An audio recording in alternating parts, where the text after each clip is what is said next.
मगरमच्छ के आंसू। एक जंगल में एक बड़ी सी नदी थी। उस नदी में एक मगरमच्छ घूमता रहता था। उधर पानी पीने आए हुए हर एक जानवर को वह मगरमच्छ पकड़कर पानी के अंदर ले जाता था। ऐसे उस मगरमच्छ के बारे में सबको पता चल जाने पर उधर कोई भी नहीं आता था। तब से वह मगरमच्छ कब कौन हाथ आएगा, उसका भोजन कौन बनेगा करके इंतजार कर रहा था। एक दिन यह सब कुछ पता न होने पर एक हिरन नदी के पास आकर धीमे धीमे पानी पीने लगी। हिरन को देखने वाला मगरमच्छ उसे किसी भी तरह खाने का निर्णय करके पानी में डूबकर धीरे से हिरन के पास आकर अचानक से उसके पैर पकड़ ली। हिरन के लिए यह घटना अचानक घटने पर उसे कुछ भी समझ नहीं आया। तुरंत उस सदमे से बाहर आकर रोना या चिल्लाना छोड़कर हंसने लगी। तो मगरमच्छ ने पूछा, पागल हिरन, मरते मरते क्यों हंस रही हो? मगरमच्छ मामू, पागल मैं नहीं बल्कि तुम हो। तुम मेरे पैर समझ के एक लकड़ी को पकड़कर चबाने जा रहे हो, बोलकर फिर से हंसने लगी। हिरन के ऐसे हंसने पर मगरमच्छ के घमंड को ठेस पहुंचा और उसने हिरन के पैरों को छोड़ दिया। किनारे पर पहुंचने वाली हिरन बार बार बच गई करके चैन की सांस ली और उधर से भागने लगी। देखो तो वह कोई भी लकड़ी के ना होने पर हिरन उसको बेवकूफ बनाकर चली गई करके मगरमच्छ को बहुत गुस्सा आया। ऊपर से स्वादिष्ट भोजन थोड़े में हाथों से फिसल के जाने पर बहुत दुखी हुआ। अगले दिन नदी के पास पानी पीने एक लोमड़ी आई। बात ये था कि लोमड़ी और मगरमच्छ अच्छे दोस्त थे।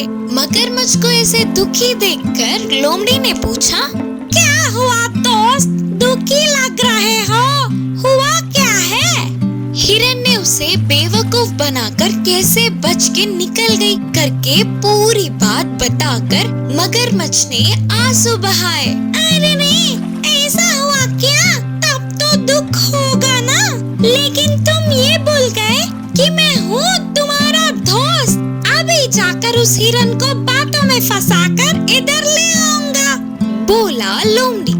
फिर हिरन के आने पर मगरमच्छ को क्या करना है यह सब उसकी खान में उपाय बताकर लोमड़ी चल पड़ी। आखिर में लोमड़ी ने एक जगह पर हिरन को पकड़ ही लिया। हिरन दोस्त, लगता है किसी चीज के लिए ढूंढ रही हो। मैंने कच्ची घास को बहुत खा लिया, ऊपर से इस धूप से बहुत प्यास लग रही है। कहीं तो भी पीने के लिए पानी दिखेंगे तो अच्छा होता करके ढूंढ रही हूँ। हमारे पास में ही पीने के पानी का नदी है ना? ना बाबा ना, उस नदी में मगरमच्छ है। हाँ तुमने सही कहा, लेकिन वो तो कल की बात थी। आज वह मगरमच्छ मरा पड़ा है। मैं सुबह ही नदी के पास गई थी और देखा कि वो मरा पड़ा था, तो बिंदास पानी भी पिया। तुम्हारी बात को मैं मान नहीं पा रही हूँ, तो फिर चलो तुम अपने आंखों से स्वयं देखकर पानी भी पी लेना, बोलकर लोमड़ी अपने साथ हिरन को ले गई। हिरन ने दूर से ही देखा कि मगरमच्छ मरा पड़ा था। फिर से पक्का करने के लिए और नजदीक गई, उसमें कोई भी हलचल नहीं थी।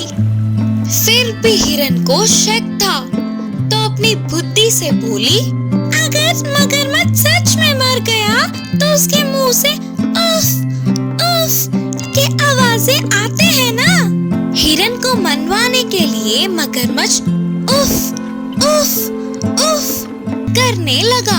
तुरंत हिरन दूर भागकर बोली, रोको तुम्हारा ये नाटक। मरा हुआ कोई भी जानवर आवाज करता है क्या? मेरे बातों को दूसरी बार मानने वाले मगरमच्छ की मासूमियत से सच में हंसी आ रही है। बाप रे बाप, अभी भी मेरी बुद्धि से बच गई। अब से बहुत सतर्क रहना होगा, बोल बोलकर उधर से झट से भाग गई। इससे मगरमच्छ और लोमड़ी एक दूसरे को देखते रह गए। इस कहानी की शिक्षा है कि उस हिरन की तरह हम भी अपने बुद्धि से काम लेंगे तो कितनी भी बड़ी मुसीबत से बाहर निकल सकते हैं। गधा और कुत्ता। एक बार एक गांव में सोमू नाम का एक व्यापारी रहता था। उसके पास एक कुत्ता और एक गधा था। वो गधे पर सारा सामान लाद कर एक गांव से दूसरे गांव जाकर उसे बेचता था, और जब वो घर पर ना होता तो कुत्ता उसके घर की रखवाली करता था। ये बात गधे को पसंद नहीं थी कि वो मेहनत करे और कुत्ता आराम से घर पर बैठा रहे।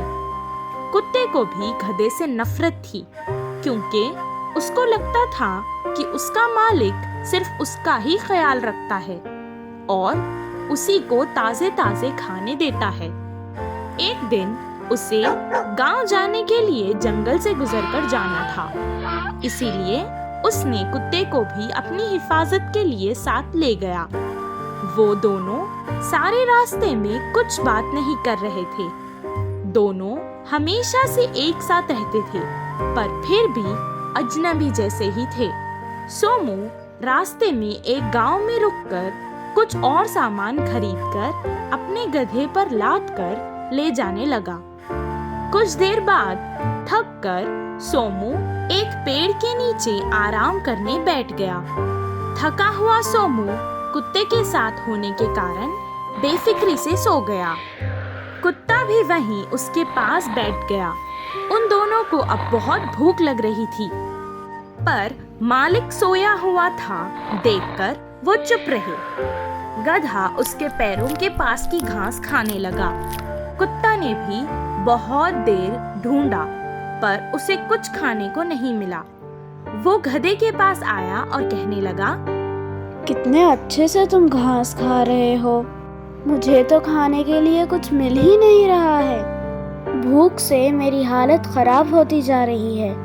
अगर तुम मेरी मदद करोगे और थोड़ा सा झुक जाओगे तो मैं भी कुछ खा लूंगा तुम्हारे ऊपर रखी बोरियों में से।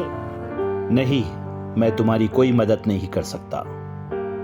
तुम मालिक के उठने तक थोड़ा सब्र कर लो। अगर तुमसे वो नहीं होता तो जाओ मालिक को उठा लो। कुत्ते को डर था कि अगर उसने मालिक को जगा दिया तो वो उसे उठकर मारेगा, इसीलिए वो डर कर चुपचाप बैठ गया। कुछ देर में वहाँ से एक भेड़िया गुजर रहा था। जब उसने गधे को देखा तो उसके मुंह में पानी आ गया। वो उसका शिकार करना चाहता था। जब गधे ने भेड़िए को देखा तो वो डर गया, और अगर वो भागेगा तो मालिक उसे नहीं छोड़ेगा सोचकर वो कुत्ते के पास गया और कहने लगा, जाओ अभी मालिक को उठाओ, वरना ये भेड़िया मुझे खा जाएगा।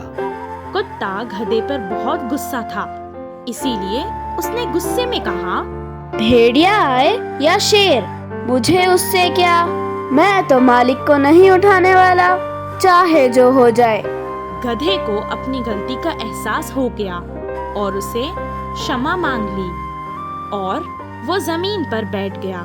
बहुत देर से भूखा कुत्ता उसकी बोरी से रोटी निकाल कर खा लिया और फिर जोर जोर से भौंककर मालिक को उठाने लगा। भेड़िए ने उसकी आवाज सुनी और वो डरकर भाग गया। उस दिन से गधे और कुत्ते में दोस्ती हो गई। कौवे का सौभाग्य। एक जंगल के पेड़ पे एक अकेला कौवा रहता था। वो था तो बहुत ही होशियार, पर बाकी के जानवरों की तरह ना होते हुए काले होने पर हमेशा दुखी होता था। उसके खूबसूरत ना होने पर वह बाहर ही नहीं निकलता था। कभी एक बार बाकी के कौवों के साथ जाकर पूरे जंगल में घूम आता था।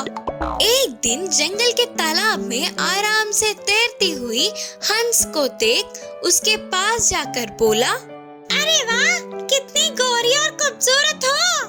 तुम्हारे जैसा सुंदर और खुश कोई भी पक्षी नहीं होगी, और एक मैं हूँ जो ऐसा हूँ। बोलते हुए अपने आप को कोसने लगा। हंस ने कहा, मैं भी ऐसे ही सोचकर गर्वित थी, लेकिन तोते को देख पता चला कि मैं कितनी गलत थी। मैं तो बस एक रंग में हूँ, पर वो तोता लाल और हरे रंगों में कितनी सुंदर है। बोलते हुए हंस उदास हुई। तुरंत कौवा पेड़ के ऊपर तोते के पास उड़ता हुआ गया। हंस ने ऐसा कहा करके बोला, हाँ, हंस ने सही कहा। मैं अपने रंगों से बहुत खुश थी, लेकिन मोर को देख के लगा कि सुंदरता तो ये है। मुझ में तो सिर्फ 2 ही रंग है, वही मोर में कई रंग। तोते ने थोड़ी सी जलन से कहा। तो तुरंत मोर से मिलकर कौवा इन बातों को बताना चाहा और पूरे जंगल में ढूंढ लिया, लेकिन उसे मोर कहीं नहीं दिखी। जान पहचान वालों से भी पूछने पर मोर का पता नहीं चला। ऐसे थोड़े दिन बीत गए। एक बार कौवे के ऐसे उड़ते हुए जाते समय जू में उसे मोर दिखी। सारे पक्षियों को तुम बहुत सुंदर लगती हो, सबको तुम बहुत प्यारी लगते हो, बोलते हुए और 4 बातें जोड़कर तारीफें करने लगा। कौवे की बातों को सुनकर उदास मुंह बनाकर मोर बोली, मेरी सुंदरता की वजह से ही इधर फंस गई। जंगल में होने तक शिकारियों से बचते हुए छुपकर जीना पड़ा। आखिर में उनके हाथ लग के इस जू में पहुंच गई। मुझे लग रहा है कि कौवे से ज्यादा स्वतंत्र और कोई पक्षी नहीं है। इधर लगभग सभी पक्षियां हैं, सिवाय तुम कौवों के। अगर मैं भी कौवा होती तो तुम्हारे जैसे स्वतंत्र घूमती थी, है ना? आंखों में आंसू लेकर बोली मोर। कौवे ने जू में के तरह तरह के पक्षी और जानवरों को देखकर तुरंत वहां से उड़ गया।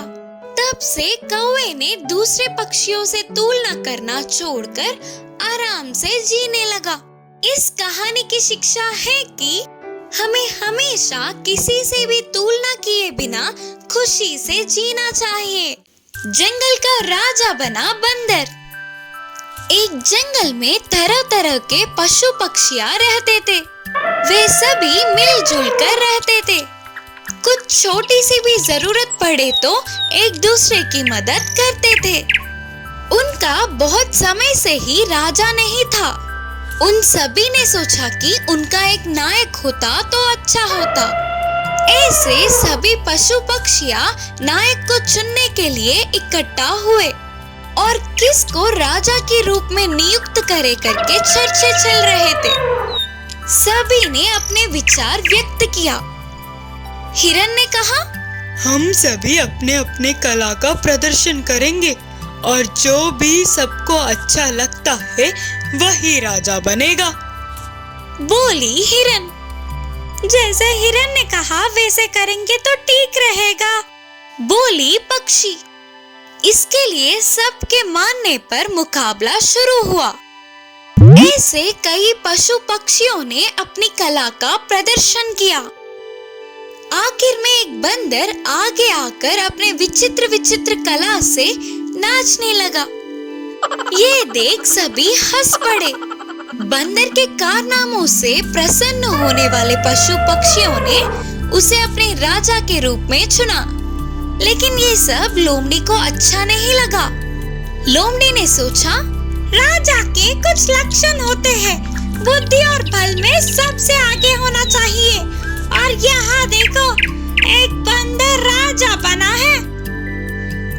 एक दिन वह लोमड़ी के खाने के लिए जंगल में घूमता हुआ शिकारी के द्वारा बुनी हुई जाल को देखी। उस जाल के बीच में एक बड़ी सी रोटी थी।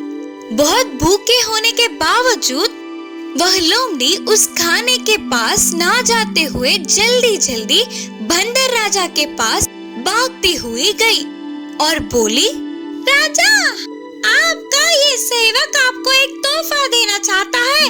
अगर आप मेरे साथ आओगे तो मैं आपको बहुत स्वादिष्ट भोजन मिलने की जगह दिखाऊंगी। स्वादिष्ट भोजन का जिक्र सुनते ही बंदर के मुंह में पानी आ गए और तुरंत लोमड़ी के साथ गया। लोमड़ी बंदर को उस जाल के पास ले गई। उसकी बीच की रोटी दिखाते हुए बोली, ये लो राजा, ये रोटी आपकी है, इसीलिए मैंने उसे छुआ तक नहीं। जाकर मजे लो। विनम्रता से बोली लोमड़ी। आगे पीछे कुछ भी ना सोचते हुए बंदर जाल में कूद गया और तुरंत शिकारी के जाल में फंस गया। अपनी मासूमियत से फंसने वाले बंदर राजा को वही छोड़कर हंसते हुए चली गई लोमड़ी। इस कहानी की सीख है कि राजा बनने के लिए बुद्धि और बल का होना बहुत जरूरी है।